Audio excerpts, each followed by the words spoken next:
কেন দিব ভোট, কাকে দিব, আর ভোটটা কারে কয়? আওয়ামী লীগের একটা দল স্বতন্ত্র প্রার্থী, ওনারা আবার আওয়ামী লীগের দল, এই এত তো কোনো দল দেখি না। আমরা কেউ আওয়ামী লীগের বাইরে না, আমরাই নৌকা, এখানে ইগল মার্কাই নৌকা মার্কা, বুঝেন নাই? আমরা সব নৌকার মাঝে, আমরা সব নৌকার মানুষ, আমরা সব আওয়ামী লীগের মানুষ। এটা তো আওয়ামী লীগই নির্বাচন, ঠিক আছে। হয়তো একটা 7 তারিখে নির্বাচনটাও হয়তো দেশে টাকা পয়সা নষ্ট ছাড়া আর কিছুই না। ট্রাক প্রতীকে এবং নৌকা এ কোনোটাই সবই এক, সবাই আমাদের দলীয়। সবাই নমিনেশন পাননি।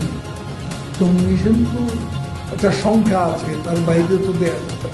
এতে অনেকের মনে দুঃখ আছে।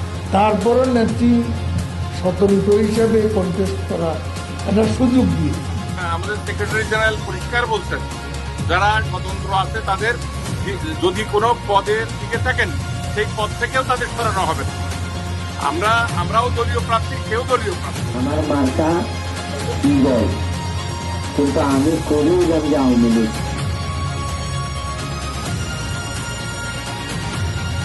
নৌকাও যার স্বতন্ত্রতা, আওয়ামী লীগের কোনো বাধা থাকবে না। এইবারে আওয়ামী লীগের মার্কা ইগল। ইগল মার্কার জয় তো আমি শেখ হাসিনার গলায় নিয়ে পড়াবো। দল থেকেও একজনকে নমিনেশন দেওয়া হয়েছে, আবার বিরোধী দলও নমিনেশন, মানে আওয়ামী লীগের থেকে আবার দাঁড়িয়েছে।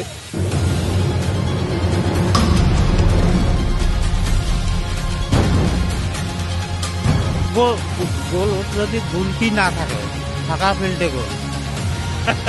মানে আপনি বলতেছেন গোল কি নাই? না, এই 7 তারিখের আমরা বদল করতে চাই।